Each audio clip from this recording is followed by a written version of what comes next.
Agency यानी NTA में सुधार की जरूरत है। ऐसे में आज के इस कार्यक्रम में हम इसी पर चर्चा करेंगे, जानेंगे कि गड़बड़ी की बात सामने आने के बाद क्या नीट परीक्षा रद्द भी हो सकती है। आखिर क्यों उठ रहे हैं एनटीए पर सवाल, साथ ही नीट परीक्षा की उन खामियों की बात करेंगे जिसके चलते लाखों छात्र अपने को ठगा महसूस कर रहे हैं। जानेंगे सब कुछ हमारे एक्सपर्ट से, लेकिन पहले रिपोर्ट देखिए।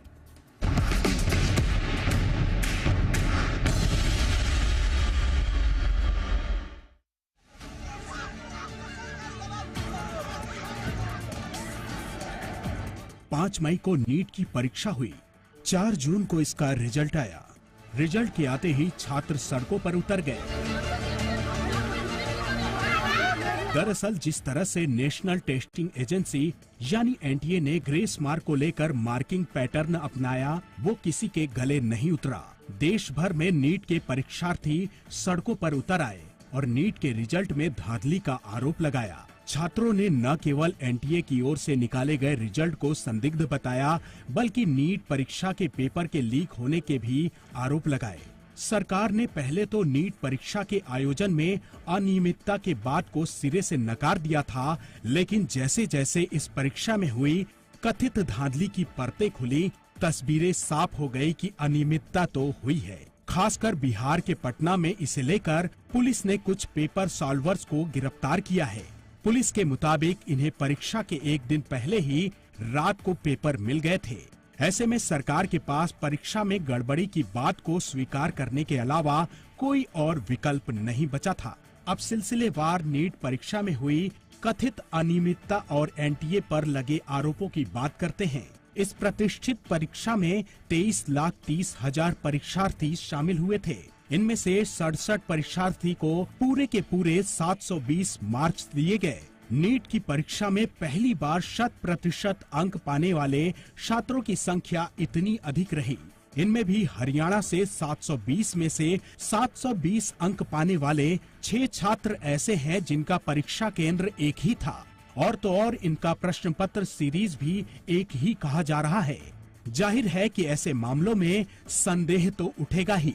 वहीं ओडिशा, कर्नाटक, झारखंड के 16 छात्रों को गुजरात के गोधरा में जय जलाराम स्कूल का मनचाहा सेंटर कैसे मिला, जहां 10-10 लाख रुपए देकर छात्रों को नीट क्वालिफाई कराए जाने की योजना थी। वहीं एनटीए के ग्रेस मार्क देने के तौर तरीके पर भी छात्रों ने सवाल उठाए हैं। एनटीए ने समय खराब होने के चलते 6 सेंटर्स में, जैसे मेघालय, हरियाणा के बहादुरगढ़, छत्तीसगढ़ के दंतेवाड़ा, गुजरात के सूरत और चंडीगढ़ के 1563 छात्रों को अलग अलग ग्रेस मार्क दिए गए। सवाल उठता है कि क्या इनके लिए एनटीए की गवर्निंग बॉडी से मंजूरी ली गई थी? सवाल तो बनता है। फिलहाल जिस तरीके से नीट परीक्षा में कथित धांधली को लेकर परतें खुलती जा रही हैं, उसे लेकर क्या कहा जा सकता है? दाल में काला नहीं, बल्कि पूरी दाल ही काली है। क्या इस परीक्षा को रद्द कर देना चाहिए ताकि छात्रों को न्याय मिल सके? बता दें कि परीक्षा के नतीजों में गड़बड़ी को लेकर दिल्ली हाईकोर्ट सहित देश के 7 हाईकोर्ट में याचिकाएं दायर हुई हैं, जिन्हें सुप्रीम कोर्ट एक साथ जोड़कर 8 जुलाई को इसकी सुनवाई करेगा। ऐसे में अब छात्रों की निगाहें कोर्ट के आने वाले फैसले पर टिकी हैं। ब्यूरो रिपोर्ट, जी मीडिया।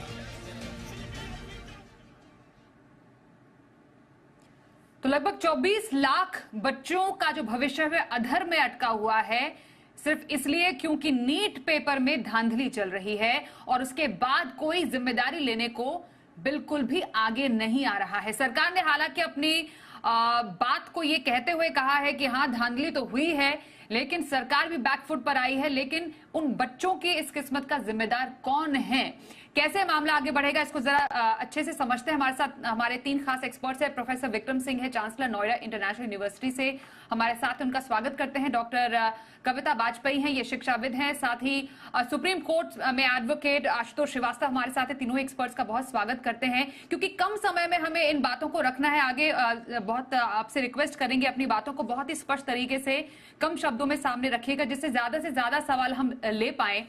लेकिन जिस तरीके से गड़बड़ी का आरोप है, ना सिर्फ परीक्षा के आयोजन से लेकर पेपर लीक का जो मामला सामने आया है, ग्रेस मार्क्स को लेकर बहुत सारे आरोप लगाए जा रहे हैं। प्रोफेसर विक्रम सिंह, सबसे बड़ा सवाल यही उठता है कि इतने सारे आरोपों में घिरा हुआ ये नीट क्या वाकई नीट है? स्वाति जी, विद्वान पैनलिस्ट नमस्कार। ये कहीं से नीट नहीं है, बहुत ही अनटाइडी और अनक्लीन है, क्योंकि इसमें संग बुनियाद में ही खोट थी, मैन्युफैक्चरिंग डिफेक्ट था इस पूरी प्रक्रिया में। आपने इतनी विंडोज दी, क्यों दी आपने ग्रेस मार्क्स ऐसे रेवड़ी की तरफ बांटे जैसे ये नीट का इम्तिहान नहीं बल्कि श्रमदान या पीटी क्लास है। अब तो वहां पे भी ग्रेस मार्क्स नहीं दिए जाते हैं। और 1563 बच्चों को दे करके आपने 67 बच्चे ऐसे हैं जिनको की फुल मार्क्स मिले हैं, अनप्रेसिडेंटेड। और इसमें 52 वो हैं जो कि आपके ग्रेस मार्क्स होल्डर हैं। आपने दरअसल टॉप 2 मेडिकल कॉलेज की सीट अपने लेवल पे ही आपने निपटा दी, या एम्स और बाकी के टॉप के जो 2 मेडिकल उनकी सीट आपने निपटा दी। इसके अलावा रिजल्ट निकलना था 14 जून को। आपने किस प्लान से एग्जामिनेशन प्लान को बदल करके 4 जून को निकाला रिजल्ट? क्या सोच के निकाला था? ये कहीं यूनिवर्सिटी में अगर हुआ होता मान लीजिए तो रजिस्ट्रार और वाइस चांसलर सस्पेंड हो गए तो चले जाते जेल। मनमाने तरीके से रिजल्ट न बनाया जाता है न निकाला जाता है।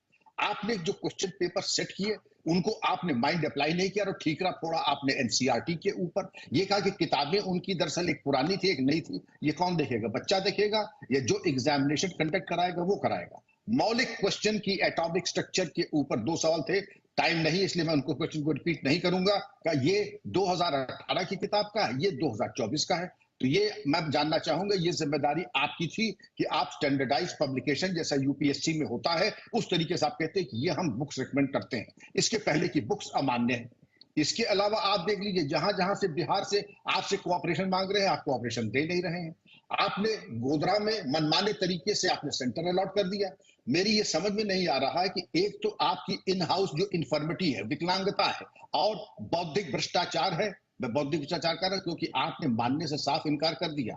यहाँ शिक्षाविद बैठे, कविता जी बैठी हैं, वो बताएंगी यही फ्लॉज अगर किसी इंस्टीट्यूशन में होते पूरा कंट्रोलर ऑफ एग्जामिनेशन वगैरह चले जाते जेल। यहाँ हम कह रहे हैं कि नहीं, ये बहुत ही उत्कृष्ट एजेंसी है, हम कोई डिस्प्यूट नहीं कर रहे हैं। उत्कृष्ट है तो उत्कृष्टता का प्रमाण दीजिए। फिलहाल हर कदम ठीक है जी लापरवाही दिखाई पड़ रही है।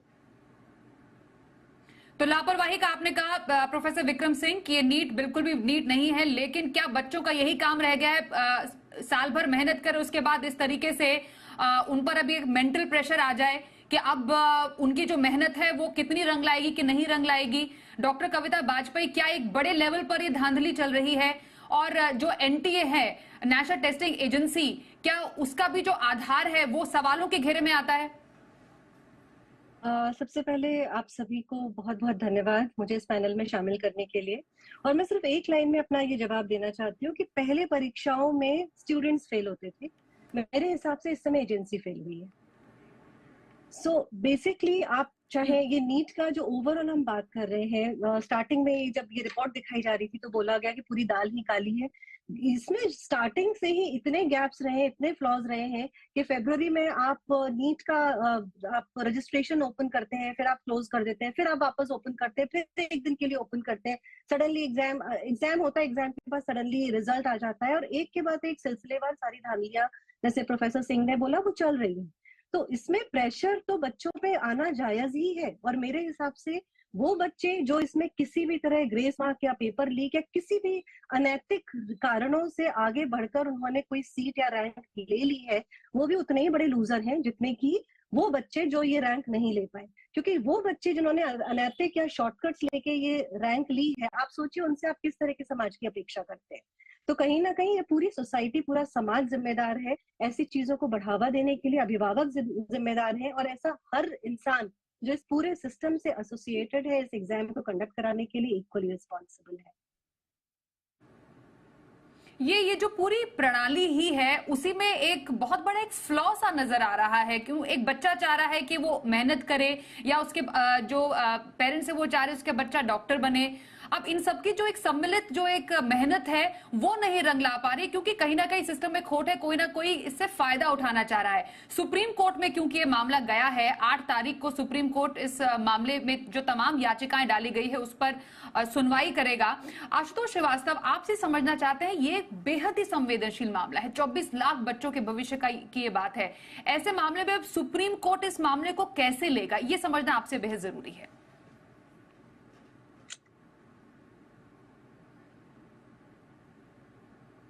जी आशुतोष, आशुतोष आप प्लीज अनम्यूट कर दीजिए प्लीज। हाँ, तो देखिए, जो नेशनल टेस्टिंग एजेंसी जब बनाया गया था, इसको स्टैब्लिश किया गया था 2017 में, तो जो मेन पर्पस यही था कि ये जो एजेंसी है ये हर तरीके से एक फेयर एग्जामिनेशन कराए और सही कैंडिडेट्स जो है उनको एडमिशन मिले हायर एजुकेशन के लिए, और एक इंटरनेशनल स्टैंडर्ड्स को जो है वो सेट करे, ताकि जो है जिस तरह से फॉरेन कंट्रीज या जो बाहर का जो एक तरीका है रिक्रूटमेंट करने का या आगे एडमिशंस दिलाने का, उसको जो है फॉलो किया जा सके, और इसमें जो बेस्ट टैलेंट्स हैं वो सामने आए और उनको अच्छा से अच्छा अपॉर्चुनिटी मिले फॉर हायर एजुकेशन। अब हम आज के डेट में जो ये हालात जो हम देख रहे हैं, इससे यही लग रहा है कि इसमें इतने क्वालिफाइड मेंबर्स को लाया गया है एडमिनिस्टर करने के लिए, जिसमें रिटायर्ड आईएएस ऑफिसर्स हैं, कुछ आईएएम्स के भी उसमें लोग हैं, कुछ मेडिकल के एक्सपर्ट्स हैं, तो अलग अलग फील्ड के जितने भी बेस्ट एक्सपर्ट्स हो सकते हैं उन सब का ये पूरा पैनल बनाया गया, चेयरमैन, सेक्रेटरी, सारे मेंबर्स। और ये बहुत ही दुर्भाग्यपूर्ण है कि इतना सब कुछ करने के बावजूद जो अभी हम देख रहे हैं कि इस तरीके की जो लापरवाही जो सामने आई है, जिससे पूरा देश जो है एकदम बिल्कुल परेशान है और बिल्कुल स्टन्ड है, और जितने भी जो हमारे स्टूडेंट्स हैं जिन्होंने इतनी मेहनत करी है इसके पीछे, उनका कितना एस्पिरेशंस जो है, उनके एक्सपेक्टेशंस सब कुछ इन्वॉल्व हैं, वो सब के सब आज की डेट में हमें जो है झूलता हुआ नजर आ रहा है, कुछ क्लैरिटी नजर नहीं आ रही।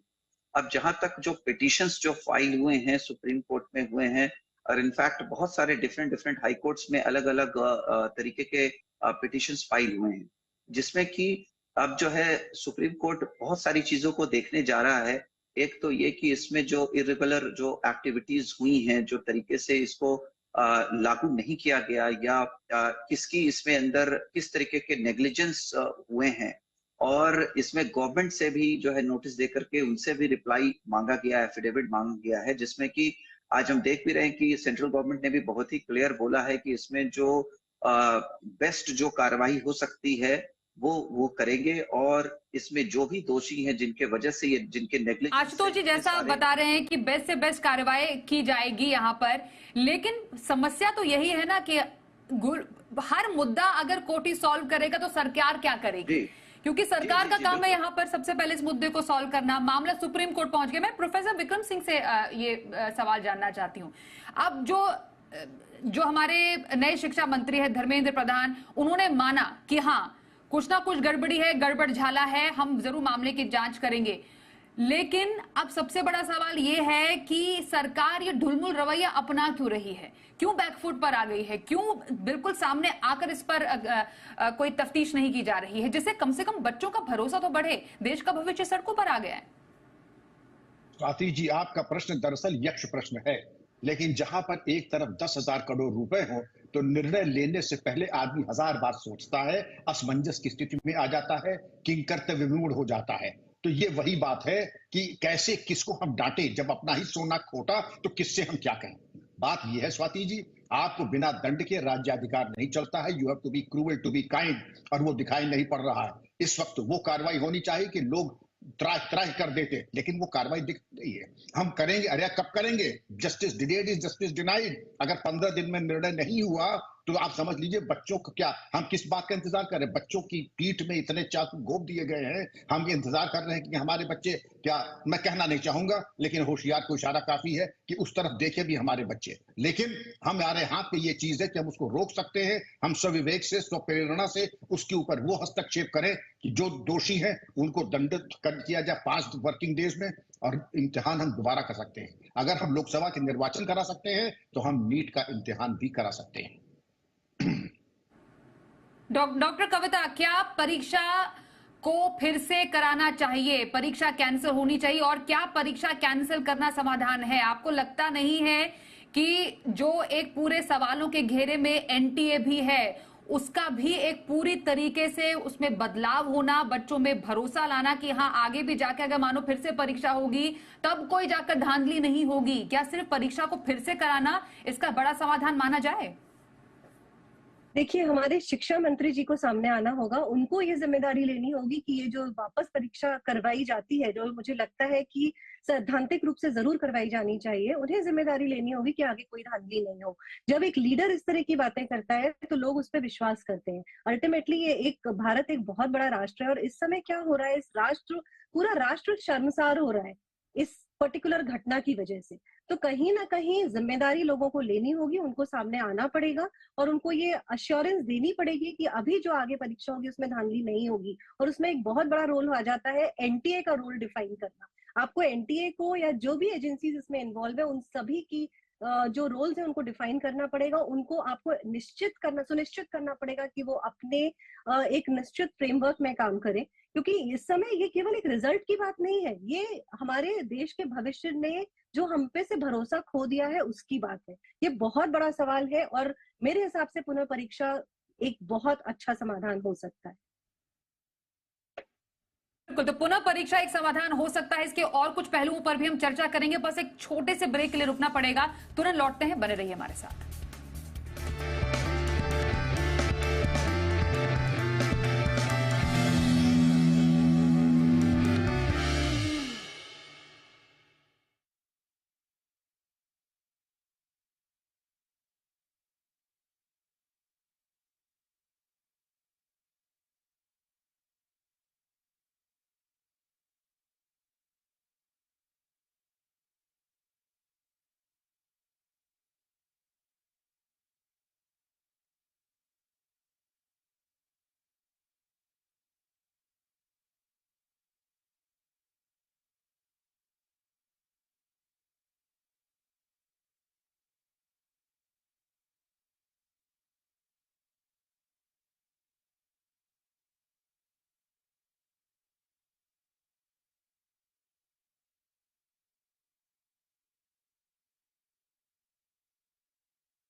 नीट के नतीजे आने के बाद देश के लाखों छात्र सड़कों पर है, फिर से परीक्षा करने की मांग कर रहे हैं। अलग अलग अनियमितताओं, ग्रेस मार्क, पेपर लीक के मामले सामने आए हैं और उस पर से सरकार भी बैकफुट पर है। अब जाकर सरकार कह रही है, खुद जो एजुकेशन मिनिस्टर है, शिक्षा मंत्री धर्मेंद्र प्रधान कह रहे हैं कि हाँ कुछ गड़बड़ झाला है, हम इसकी जांच कराएंगे। मामला सुप्रीम कोर्ट भी पहुंच चुका है, लेकिन इस सब में बच्चों का क्या कसूर और क्या उनकी किस्मत का जिम्मेदार कौन होगा? क्या ये परीक्षा फिर से होनी चाहिए? तमाम ऐसे पहलू है जिस पर हम चर्चा कर रहे हैं। हमारे साथ तीन खास एक्सपर्ट्स हैं, शिक्षाविद भी हैं। नोएडा इंडिया इंटरनेशनल यूनिवर्सिटी से चांसलर प्रोफेसर विक्रम सिंह भी है, डॉक्टर कविता बाजपेयी शिक्षाविद हैं और सुप्रीम कोर्ट से एडवोकेट आशुतोष श्रीवास्तव भी है। आशुतोष जी, एनटीए की क्योंकि यहाँ पर बात हो रही है, एक तरीके से अगर कहा जाए सरकार खुलकर एनटीए पर एक बहुत बड़ा सवालिया निशान नहीं लगा रही है। उसने खुलकर नहीं बोला कि हाँ यहां पर गड़बड़ी हो रही है। एक तो सरकार सामने अच्छे से ये बात नहीं कह रही है। दूसरा ये, क्या एनटीए जो कि नेशनल टेस्टिंग एजेंसी है, क्या उसमें पूरी तरह मूलभूत परिवर्तन आने चाहिए? और क्या एनटीए के साथ अगर ये गड़बड़ी पाई गई है तो क्या एनटीए के साथ साथ इस पूरे मामले के लिए सरकार को भी जिम्मेदार माना जाए? देखिए, एनटीए जो है उसका एक अपना रोल्स एंड रिस्पॉन्सिबिलिटीज है जो निभाना उसका काम है, और एक वो ऑटोनॉमस बॉडी उसको इसीलिए बनाया गया था ताकि जो है एग्जामिनेशन जो होते हैं हायर एजुकेशन के लिए, उसके लिए जो कैंडिडेट्स को जो सेलेक्ट किया जाता है वो प्रोसेस जो है वो इंटरनेशनल स्टैंडर्ड्स का हो और बेहतर और बेटर हो, जिससे कि सही कैंडिडेट जो डिजर्व करता है उसको सही जगह पे एडमिशन मिले। अब ये जब मामला हमने देखा जो जिस तरह से गड़बड़ियां अभी दिख रही हैं, ये मैं मानता हूं कि पहले जब ये मामला उठा तो इतनी क्लैरिटी नहीं थी कि इसके अंदर किस तरह की जिम्मेदारियां या उसका जो है सही तरीके से पालन नहीं किया गया या किसका इसमें नेग्लिजेंस था। लेकिन बाद में मुझे लगता है कि जो हमारे मिनिस्टर हैं एजुकेशन के, उन्होंने इस बारे में क्लैरिटी दी है कि भाई हमें अगर कोई भी गड़बड़ी अगर दिखेगा एनटीए के अंडर, तो हम जो है उसके ऊपर जो अच्छा से अच्छा जो भी कार्रवाई जो है स्ट्रिक्ट जो कार्रवाई हो सकती है वो हम करेंगे। और मुझे लगता है कि इस पे किया भी जाएगा। और इसी वजह से देखिए कि जब सुप्रीम कोर्ट में ही मामला पूरा जा चुका है और इतने सारे पिटिशंस जो कि जो है टैग करके एक जगह ही सुनवाई हो रही है, 8 जुलाई को उसका फर्दर हियरिंग भी है और गवर्नमेंट ऑलरेडी उसके अंदर पार्टी है, वो भी अपना पक्ष रख रही है, अपने सबमिशंस कर रही है। और मुझे नहीं लगता कि गवर्नमेंट कहीं से भी जो है डिफेंड करेगी एनटीए को अगर कोई भी उसका जो है नेग्लिजेंस सामने आता है या दिखता है। और जैसे अभी आपने भी खुद बोला कि एजुकेशन मिनिस्टर ने अब जो है ये इस बात को भी कहीं ना कहीं माना है कि कुछ ना कुछ गड़बड़ी जो है एनटीए में की गई है और हुई है। और जहां तक इम्प्रूवमेंट का सवाल है, तो ऑब्वियसली जब इतना बड़ा इशू सामने आया है तो गवर्नमेंट जरूर उसके अंदर जो है और बेटर उसको कैसे किया जाए, कैसे इम्प्रूव किया जाए, क्योंकि देखिए ऑलरेडी जो उसके अंदर मेंबर्स हैं वो वेल क्वालिफाइड एक तरह से लाए गए हैं।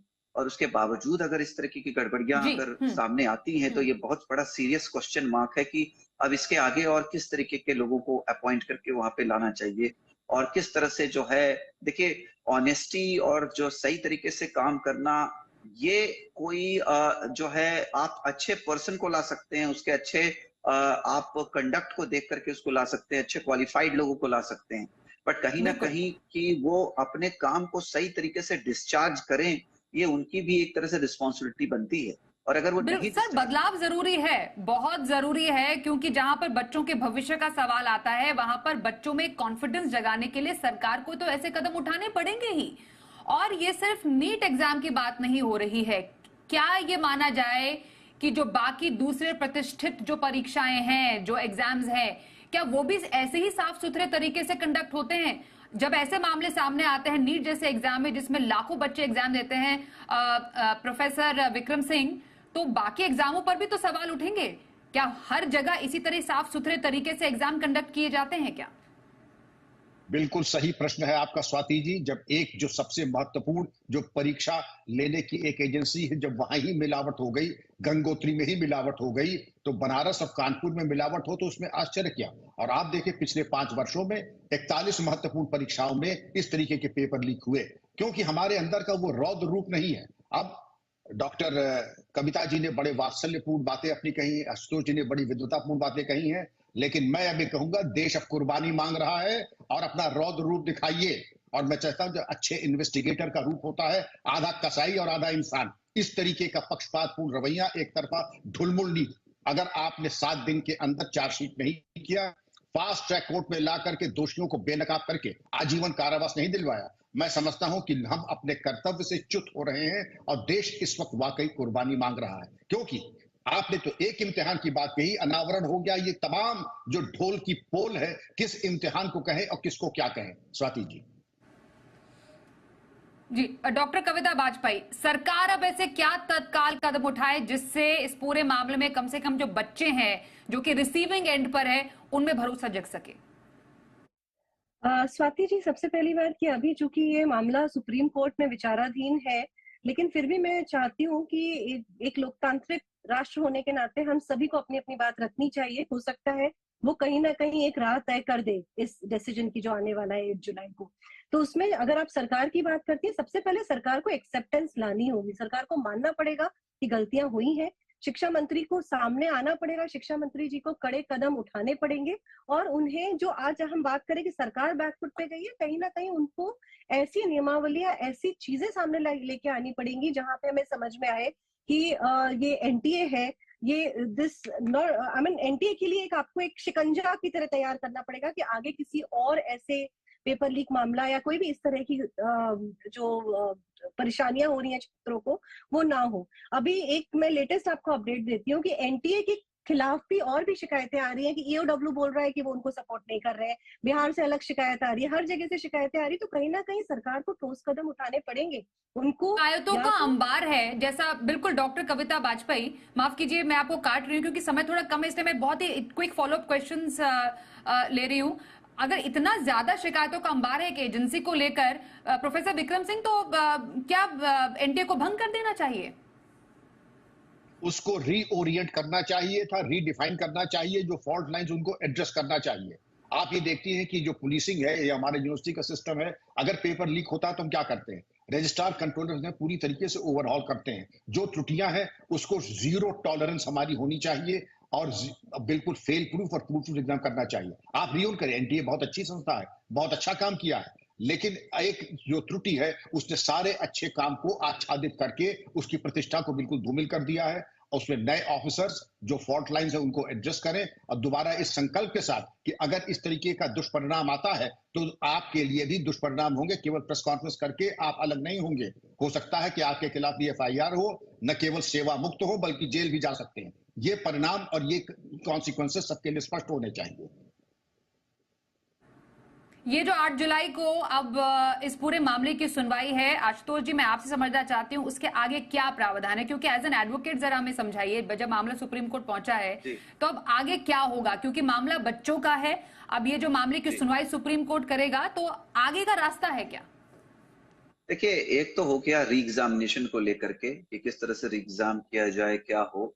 दूसरा है कि इन्वेस्टिगेशन, कि ये जो है इन्वेस्टिगेशन कराना कि ये इसमें किस तरह से ये जो नेग्लिजेंस का मामला है या प्रॉपर क्रिमिनल एक्टिविटी है या किसी ने इसको जानबूझ करके ये किया गया है और इसमें कौन कौन इन्वॉल्व हैं, उनका क्या पर्पस था, क्या नहीं था, ये सबका मुझे लगता है एक थॉरो एक टीम बनानी चाहिए। जैसे अभी उन्होंने कमिटी बनाई, कमिटी ने सर्टेन रिकमेंडेशंस दिया, उसी तरह से कमिटी के अलावा भी एक इन्वेस्टिगेटिंग एजेंसी को ये पूरा काम सौंपना चाहिए जो कि इसको प्रॉपर थॉरोली इन्वेस्टिगेट करे डिटेल में एविडेंस के साथ, और इसको जो है रिपोर्ट को प्रोड्यूस किया जाए। और प्रोड्यूस करने के बाद जो है जो इसके अंदर मुझे लगता है कि अगर जो पूरी तरह से इन्वॉल्व हैं इलीगल एक्टिविटी में, उनके ऊपर जो है इनफैक्ट एफआईआर भी रजिस्टर किया जा सकता है अगर लगता है कि इसमें किसी का रोल दिख रहा है, और उस एफआईआर के बेस पे इन्वेस्टिगेशन करके जो है आगे चार्जशीट भी फाइल की जा सकती है, ट्रायल चलाया जा सकता है, एक्यूज्ड जो है उसके नंबर्स भी बढ़ सकते हैं कि और कितने लोग इसके अंदर इन्वॉल्व हैं। तो मुझे लगता है ये एक पूरा प्रोसेस है जो हमारा कंट्री है उसके अंदर ऑलरेडी सारे रूल्स, रेगुलेशंस, लॉज बने हुए हैं, सिर्फ उसको यूटिलाइज करने की जरूरत है। और मुझे लगता है कि सुप्रीम कोर्ट जरूर इसमें सही फैसला सुनाएगा जिससे जो है सारे स्टूडेंट्स। तो फिलहाल अभी जो देश के छात्र हैं लगभग 23-24 लाख छात्र हैं, जैसा आशुतोष जी भी बता रहे हैं, अभी सुप्रीम कोर्ट का जो भी फैसला आएगा, जो सुनवाई होगी, उसके अभी फिलहाल भरोसे हैं क्या 8 जुलाई को सामने आता है। लेकिन एक बात तो सही है कि सरकार भी अपनी जिम्मेदारियों से भाग नहीं सकती है। एनटीए जिस पर सवालों के घेरे में है उसमें भी आमूलचूल बदलाव की सख्त से सख्त जरूरत है। सरकार को जरूरत है कि वो बच्चों में भरोसा पैदा करे कि आगे जो आने वाले ऐसे ही 2400 लाख बच्चे होंगे जो नीट की परीक्षा देना चाह रहे हैं या डॉक्टर बनना चाहते हैं और कोई परीक्षा दे रहे हैं, उनको ठगा हुआ महसूस वो ना करे। ये सरकार की जिम्मेदारी बनती है। इसलिए प्रोफेसर विक्रम सिंह, डॉक्टर कविता वाजपेयी और आशुतोष श्रीवास्तव, आप तीनों ही एक्सपर्ट्स का इस बेहद ही संवेदनशील मुद्दे पर बातचीत करने के लिए धन्यवाद करेंगे।